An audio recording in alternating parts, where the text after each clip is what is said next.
The Lord be with you. And with your spirit. A reading from the Holy Gospel according to Luke. Glory to you, O Lord. Jesus said to the Pharisee, "There was a rich man who dressed in purple garments and fine linen and dined sumptuously each day.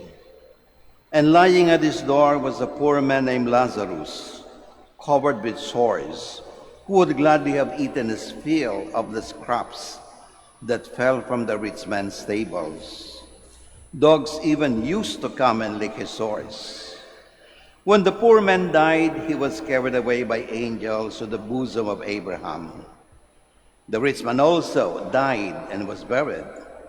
And from the netherworld, when he was in torment, he raised his eyes and saw Abraham far off, and Lazarus at his side.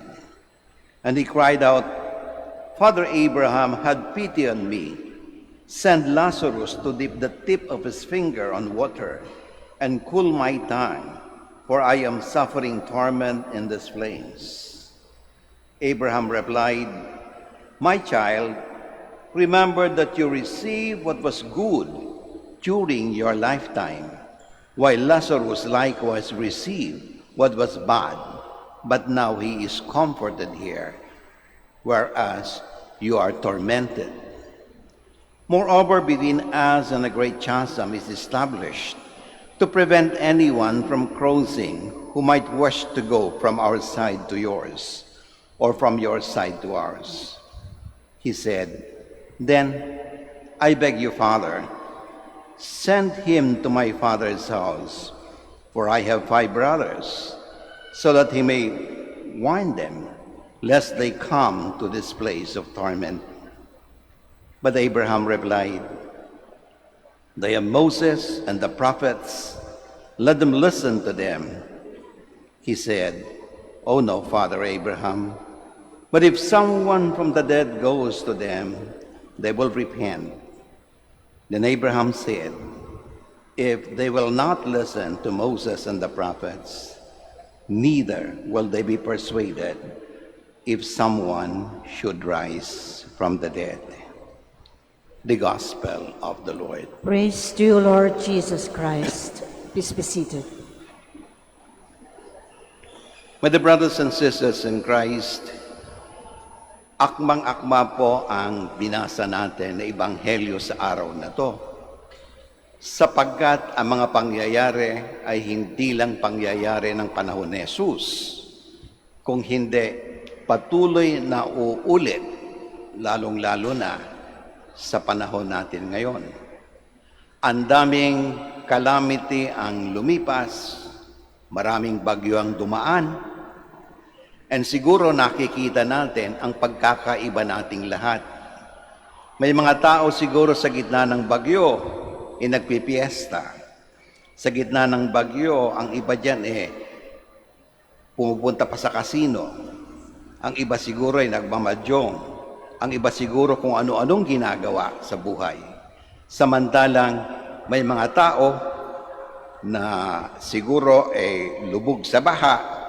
May mga tao siguro ang sabihin natin na pumipila sa ayuda. And so you see a certain kind of situation wherein you see the gap between the rich and the poor. So sinasabi nga natin sa Ebanghelyo, nakikita natin dito si Dibes, tawag nila, at si Lazarus. Lazarus, the poor man. But hindi ganito siguro ang gusto ng ating Panginoon. Sabi nga, ang ating Panginoon dumating to proclaim the kingdom of God. And what is the kingdom of God? The kingdom of God is a certain situation in life na ang lahat ay nakakaranas ng kapayapaan, nakakaranas ng katarungan, ang lahat ay nakakaranas ng tinatawag natin pagmamahal. Sitwasyon sa buhay, pinapangako sa atin ng Diyos, makakamit natin sa kabilang buhay, pero dito, pwede nang posibleng makamit natin kung tayo ang magiging instrumento ng kaharian ng Diyos. So sitwasyon sa buhay na mayroong katarungan. Ano ba yung katarungan? Ang katarungan ay pagbibigay ng isang bagay na dapat sa tao. Kung anong para sa kanya, yun ang dapat ibigay. Kung ano ang para sa kapwa, yung dapat natin ibigay sa kapwa. Kung ano ang dapat para sa community, yun ang dapat ibigay sa community.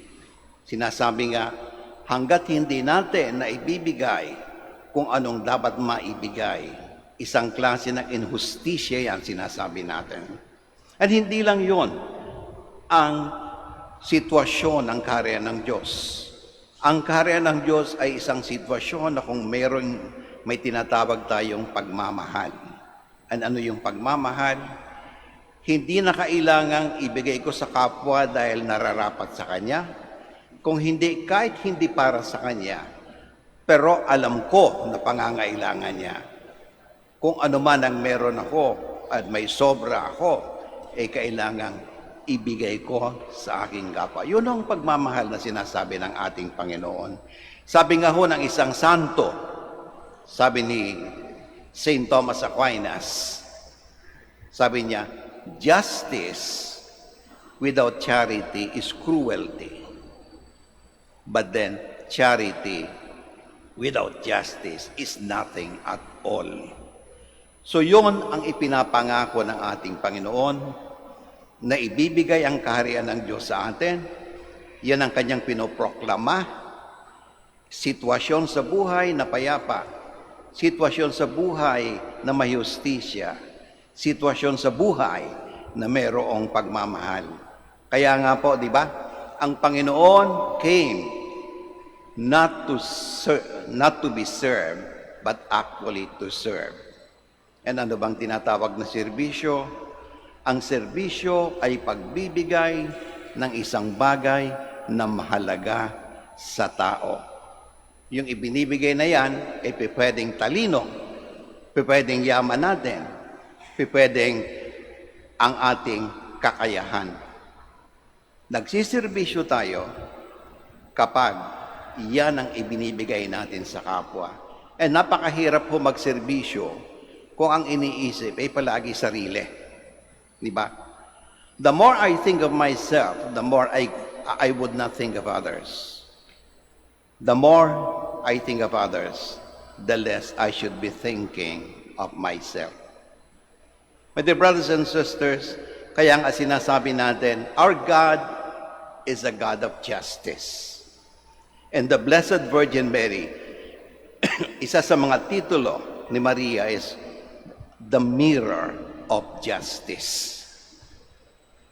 Sa palagay ko, dito sa misa na ito, marami tayong hinihingi sa ating mahal na Birhen. Siguro, yaman sa buhay, kalusugan sa buhay, katahimikan ng pamilya, no?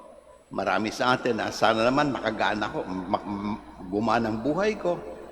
At sa pagtulong ng ating mahal na ina, hindi lang tayo gumana ang buhay, pinayaman pa tayo kung minsan. At kapag pinayaman tayo, tandaan natin kung ano ang obligasyon natin sa buhay. Kung bakit ginawa sa atin to ng ating Panginoon sa pamamagitan ng mahal na Birheng Maria. My dear brothers and sisters, let's always try to remember that what God has given, we have to give back to our brothers and sisters, lalong-lalo na ang nangangailangan. For whatsoever you do to the least of your brothers and sisters, you also do to God. Matutuwa ang Diyos, matutuwa ang ating mahal na ina, and many blessings would come to us for those who are always willing also to share those blessings to others. Tandaan natin, marami pang pagkakataon na pwede tayong magbigay. Marami pang okasyon na nangangailangan ng tulong ang ibang tao sa anumang paraan. tawag ng Diyos, magserbisyo tayo.